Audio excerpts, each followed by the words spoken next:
others have also been caught up in deportation. And so I do want to be supportive. I think that the best thing that we can do is to get this issue done with.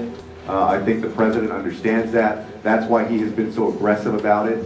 I would also say to the conservative woman who is, first of all, thank you for being conscientious on this issue, but I believe that if we put this to a vote right now on the House floor, I think if you took a vote right now, there would be about 33% to 40% of Republicans who would support a path to citizenship for undocumented immigrants.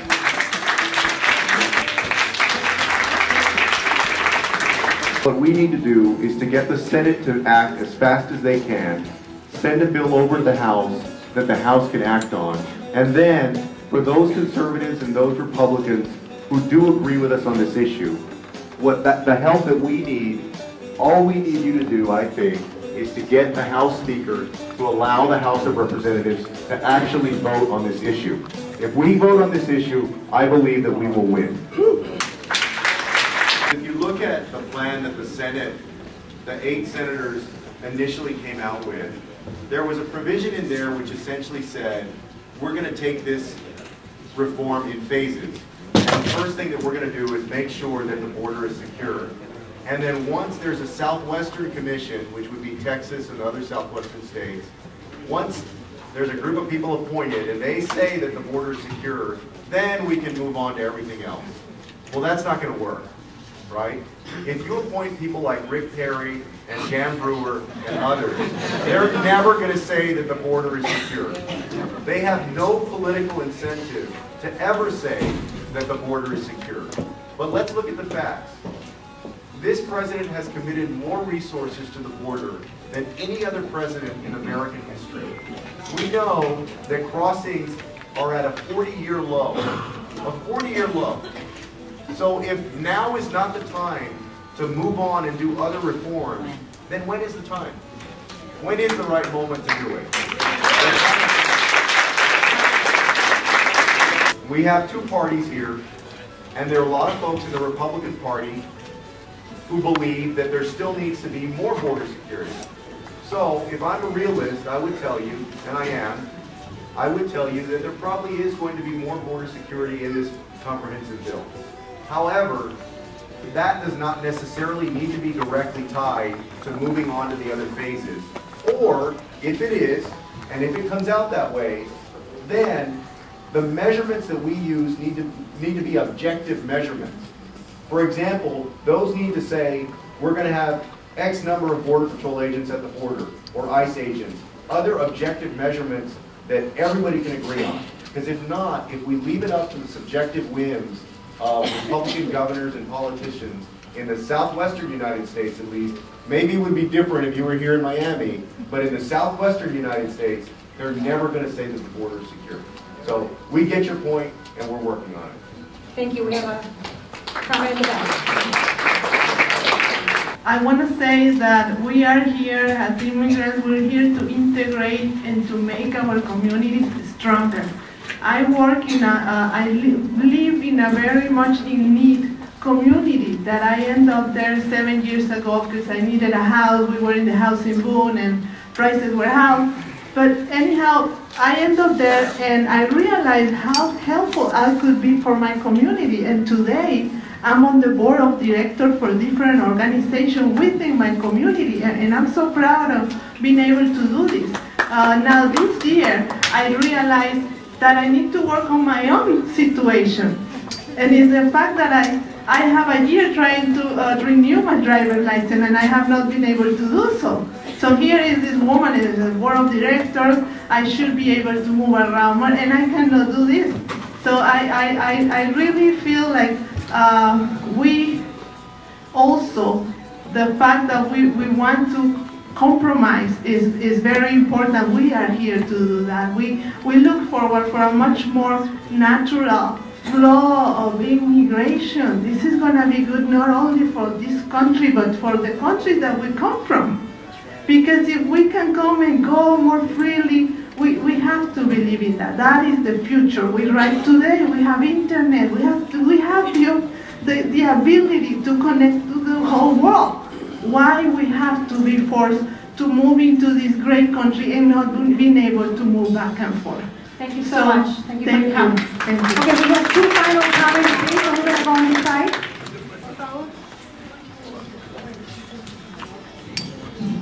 Hi, good afternoon. Thank you for being here. Really, my name is Deborah Sasha. I am from Venezuela. And I was going to tell my story that is not half of what they've gone through.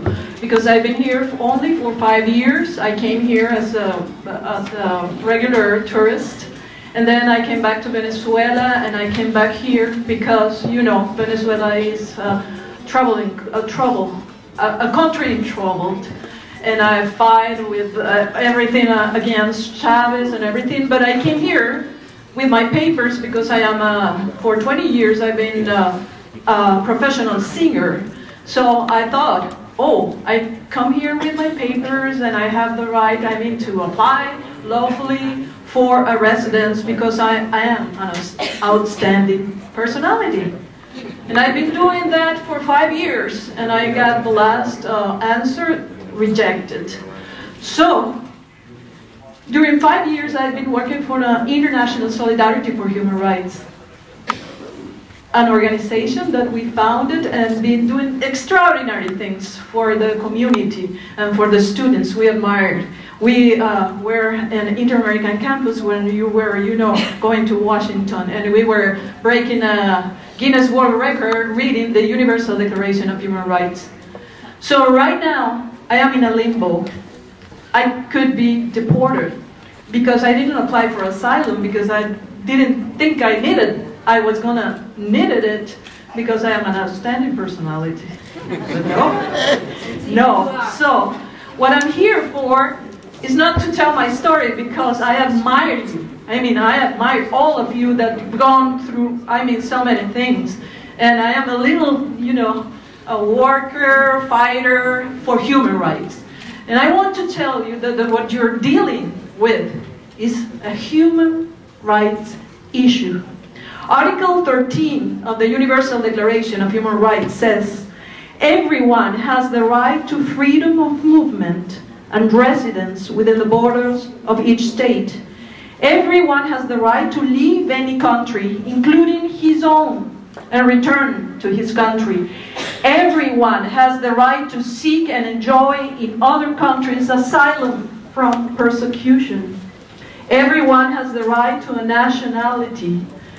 No one shall be arbitrarily deprived of his nationality nor denied the right to change his nationality. So what I want to say to you is embrace this declaration, Universal Declaration of Human Rights, and make it a flag for your fight for all of these people. That what we want is to be a regular citizen, have a residence, and work for this great country. Thank you.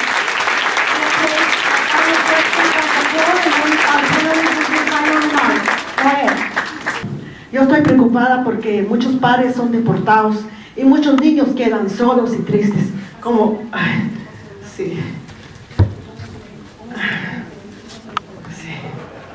como pasó al padre de mis hijos, fue deportado. Él fue deportado y era buen padre, él arreglaba las carreteras, tenían beca estudiantil, los niños estudiaban en la escuela Lincoln Martí. Y el padre fue deportado y los niños quedaron tristes y llorando. Y después los niños bajaron de las calificaciones. No teníamos cómo pagar la renta ni la luz. Pero gracias a las organizaciones nos sacaron tanto en la televisión y consiguieron un patrocinio. Ahora alguien nos está ayudando a pagar la renta y la luz. Pero los niños sufren mucho, sufren demasiado. Lloran por su padre, lloran bastante. Mis hijos sufrieron mucho, nadie nos ayudaba, nadie. Por eso yo traigo eso para los que no saben, para los que no saben inglés, o los que saben inglés. Ellos tal vez así comprenden a esos niños tristes y abandonados. Yo quiero que paren las deportaciones por todos Estados Unidos, porque aquí después el gobierno la ley no sé cómo los entregan a la ley y los hijos sufren por su madre. Yo le pido que ayude un poquito nada más. Muchísimas gracias.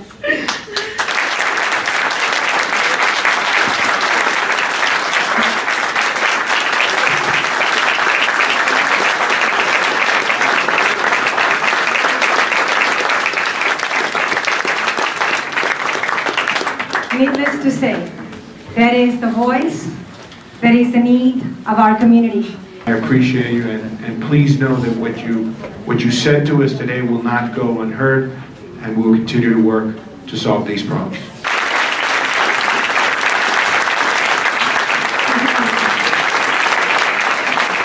When you tell your stories, we're not just talking to each other, you're talking to the nation, you're talking to the world, and we will take these back to Washington, and we are working hard to get this done for you. I want to thank our elected leaders for engaging all of us into the conversation so they know our stories, so they can go back to Washington and work on the issues to help our community. So my advice for you and for me is to stay engaged and continue the talk so we can have a good result with an immigration reform. I never thought I would be on a panel with two Latino congressmen, one of Cuban descent, one of Mexican-American descent, another panelist of a Haitian background, and a Puerto Rican law professor. So it speaks volumes of America. But that came with annoying souls, right? That came with people giving their lives on a host of different fronts. And hopefully we leave here with not just relying on them, but rely on each other with organizations like FLIC and other efforts. Because I'm really proud of the fact, and not to self-aggrandize, but for fighting for a year and being part of a lawsuit that was a great victory in South Florida, in the federal court, where the state of Florida is trying to prevent U.S. citizens born of undocumented students to get in-state tuition, but working with the Southern Poverty Law Center and having an annoying law professor over at FIU, we were able to get that case on a victory for U.S. citizens. And more recently, the efforts have been trying to, and they've been successful, to prevent in-state tuition for DACA recipients. I'm so proud of the fact of fighting for a year, and FIU just a couple of weeks ago announced that it's the first school in the state to allow for in-state tuition, and it did so publicly. But you folks need to be there in that fight, because the dreamers are incredible. I wish you would be there in Tallahassee and in various other locations where they do this. It always annoys me that I appear often a weekly basis on Spanish television, Spanish radio, and I bet you there's not one English-speaking media representative here. And when immigration reform was hijacked in 2006, it was hijacked because English-speaking talk radio got the xenophobes out there, the anti-immigrant out there, inundating Washington, D.C. with phone calls. This community needs to do the same thing, needs to speak out, needs to be the thorn on the side, and it comes as a cost. But there's a lot of power, political, emotional, intellectual power in this room. And we need to, when Jeb Bush makes a comment like he did, he makes an about face, he got the backlash. But his offices need to be inundated. Marco Rubio, I don't know where he's going to be. I hope he continues in the path that he seems to be doing. But we need to call people to the floor. And I applaud the congressmen for their consistency. Thank you, Professor.